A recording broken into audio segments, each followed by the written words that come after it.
Président, Mesdames, Messieurs, je voudrais, pour commencer, rendre hommage à M. Jacques Diouf, directeur général de la FAO, qui est un Sénégalais, car les propos que j'ai récemment tenus sur la FAO ont pu faire penser que je ne l'appréciais pas, c'est une erreur.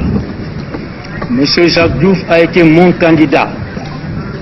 C'est moi qui l'ai présenté à l'Union africaine et il est devenu ainsi le candidat de tous les États africains, candidat unique. Et c'est comme ça qu'il est devenu 2 fois directeur général de la FAO. Vous donnez à un pilote de ligne, à un pilote professeur, un avion qui n'est pas bon, il ne peut pas aller très loin. Si vous ne lui donnez pas suffisamment de kérosène, il ne peut pas non plus aller là où il veut aller. Le problème, c'est la FAO, ce n'est pas M. Jacques Diouf. L'audit indépendante, d'évaluation indépendante, a été beaucoup plus loin que moi, a fait des critiques extrêmement sévères contre cette organisation, qui a commencé sa chute depuis plus de 20 ans. On a établi que la FAO a perdu près de 30% de ses ressources et près du tiers de ses effectifs. Voilà la situation. Je ne peux pas non plus attendre le départ de M. Jacques Diouf, sénégalais, mon candidat, pour faire les critiques que j'ai envie de faire. Ce ne serait pas honnête. Alors je vais me résumer, puisque nous avons 5 minutes. Nous avons fait ça fait 10 000 kilomètres que j'aurais fait. Les 5 minutes viennent très cher. Je voudrais dire tout ce que nous disons ici, cela a été dit. Ban Ki-moon l'a dit, Jacques Diouf l'a dit. Nous ne faisons que des redites. Ça ne va pas. Je ne mets pas en cause la coopération multilatérale. La Banque mondiale, le FMI, ils font leur travail. Je ne mets pas en cause la coopération bilatérale avec les différents pays.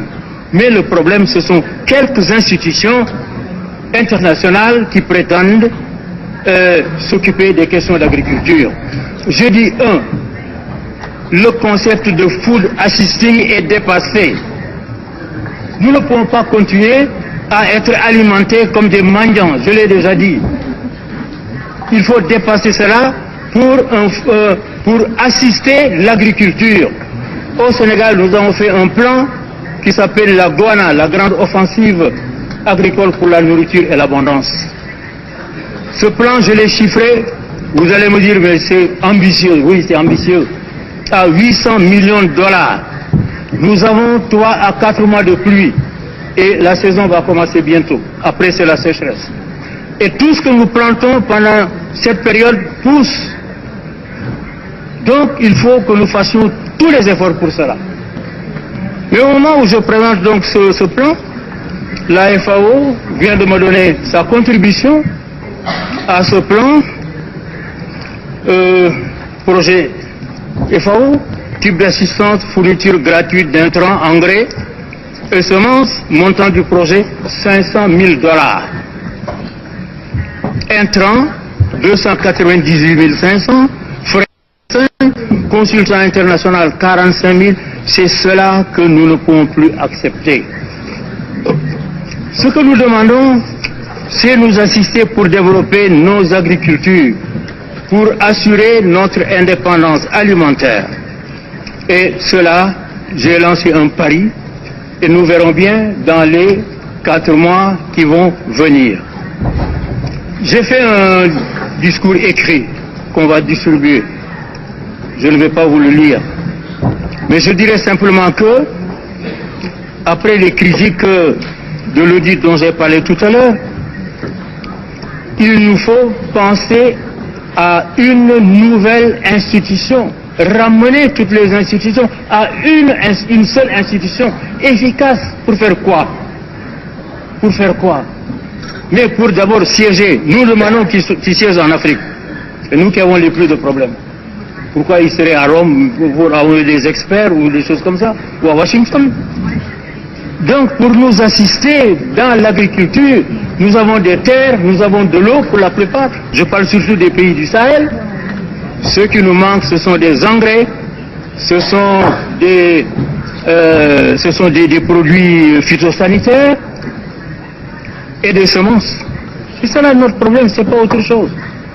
Alors, au lieu de nous envoyer des experts qui viennent faire ce que nous savons faire mieux qu'eux, parce que la plupart de ces experts-là, je regrette, ils ne nous apprennent rien du tout. Au lieu d'utiliser 3500 administrateurs qui viennent, qui font des papiers, mais qu'on nous donne les choses directement, sur place, et on va essayer, avec le budget de la FAO, le budget, moi je vous lance un pari, le budget de la FAO de 800 millions de dollars. Eh bien, donnez-nous ce budget pendant 3 ans. Donnez-nous ce budget pendant 3 ans. Et ne nous imposez pas de faire ceci ou cela, parce que nous sommes assez grands pour le faire. Et vous verrez, nous allons tout changer. Nous allons tout bouleverser. Il faut qu'on arrête. Le projet de résolution, quand je l'ai lu, j'ai ri. Ce projet de résolution. Il nous dit, si on respecte les engagements déjà faits. Non, ce ne sont pas des engagements, ce sont des promesses. Pas d'euphémisme, on nous a fait des promesses. J'ai calculé les promesses qu'on nous a faites depuis 200, que j'assiste au G8, ça fait 200 à 250 milliards de dollars. Et notre projet de résolution dit, si on respectait ces engagements, on les a pas respectés jusqu'ici, quand est-ce que voulez-vous qu'on les respecte? On ne les respectera pas. Il faut qu'on change de méthode. Alors je conclue en disant, monsieur le secrétaire général, n'allez pas encore nous amener une institution qui va faire ses essais pendant 8 ans, 10 ans, pour qu'on dise ça n'a pas marché.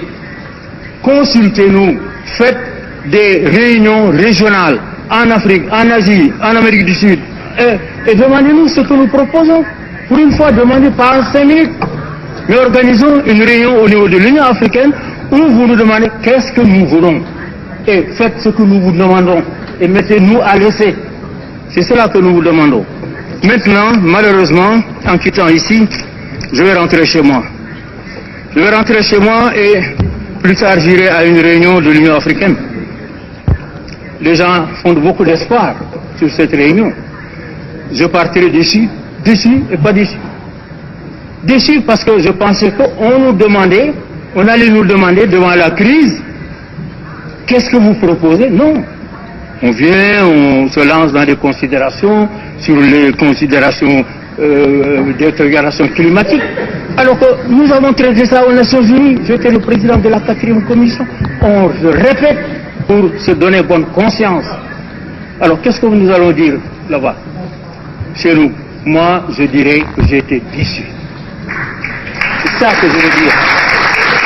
J'ai été déçu et j'espère que nous aurons l'occasion de nous réunir en Afrique, en votre présence à tous, pour que nous vous disions ce que nous voulons. Ne venez plus nous imposer des institutions, ne venez plus nous imposer des experts. L'Afrique d'aujourd'hui, ce n'est pas l'Afrique d'il y a 20 ans. Aujourd'hui, nous avons des cadres dans tous les domaines, diplômés dans les plus grandes universités. Alors qu'on arrête cette farce. Excusez-moi. Alors, je dirais à mes compatriotes, appliquons mon plan Goana, dans 4 mois on verra. Pour l'instant, même si vous avez faim, serrez-vous la ceinture. Peut-être qu'ils vont me dire, donnez-nous les ceintures. Alors à ce moment-là, je pourrais faire appel à vous.